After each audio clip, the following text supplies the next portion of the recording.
Hi friends, welcome back to our channel. పిల్లల చేత ఆకుకూరలు తినిపించడం ప్రతి తల్లికి సవాలే. కానీ పిల్లలు ఆరోగ్యంగా పెరగాలంటే అన్ని రకాల పోషకాలు అవసరమే కదా.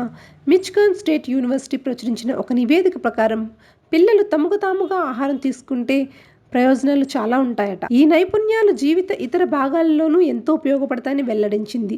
అలాగే తినే విధానం కూడా వారి ఆరోగ్యంపై మరింత ప్రభావం చూపుతుందని, పిల్లలు ఇష్టంగా ఆహారం తింటే చిన్నతనం నుంచి ఉబకాయానికి చెక్ పెట్టవచ్చని చెబుతున్నారు. ఈ సందర్భంగా పిల్లలు ఆరోగ్యకరమైన ఆహారపు అలవాట్లను అలవర్చుకోవడానికి నిపుణులు సూచించిన కొన్ని చిట్కాలను ఈరోజు మనం చూద్దాం.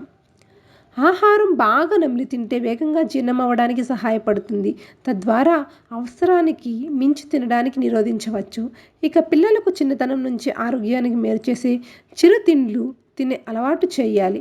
ఇది మంచి ఆహార అలవాట్లను నేర్పడానికే కాకుండా జంక్ ఫుడ్, ఫ్రైడ్ ఫుడ్ తినకుండా నివారించవచ్చు. ఇక కిరాణా దుకాణానికి వెళ్ళినప్పుడు మీ పిల్లలను కూడా మీతో పాటు తీసుకువెళ్ళండి. ఆరోగ్యానికి మేలు చేసే వస్తువులు ఏ విధంగా సెలెక్ట్ చేసుకోవాలో వారికి నేర్పండి. ఈ విధమైన భాగస్వామ్యం వల్ల పిల్లలు ఆహారంపై ఎక్కువ ఆసక్తిని కనబరిచే అవకాశం ఉంటుంది. ఇక ప్రతిరోజు ఒకే విధమైన ఆహారం తింటే మీకే అనిపిస్తుంది బోర్ కొడుతుంది కదా అని. అందుకే ఎప్పటికప్పుడు రుచికరంగా ఉండేలా ఫ్రూట్స్, వెజిటేబుల్స్తో కొత్త కొత్త వంటకాలు ప్రయోగం చేస్తూ ఉండాలి. అప్పుడే పిల్లలు ఆసక్తిగా, ఇష్టంగా తింటారని నిపుణులు చెబుతున్నారు. ఇక చూపు, వాసన, రుచి, స్పర్శ, వినికిడి ఈ పంచేంద్రియాలు అనుభూతి చెందేలా ఆహారం ఉండాలని ఎప్పుడూ నిపుణులు చెబుతూ ఉంటారు. ఎందుకంటే ఈ చిన్న చిన్న పరిణామాలే పిల్లలకి ఆహారం పట్ల ఆసక్తి పెరిగేలా చేస్తుందని నిపుణులు చెబుతున్నారు.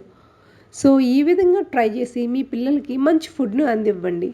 అది ఫ్రెండ్స్, విన్నారుగా. ఈ వీడియో మీకు నచ్చితే లైక్ చేయండి. మరిన్ని హెల్తీ టిప్స్ కోసం మా ఛానల్ని సబ్స్క్రైబ్ చేసుకోండి. Thanks for watching.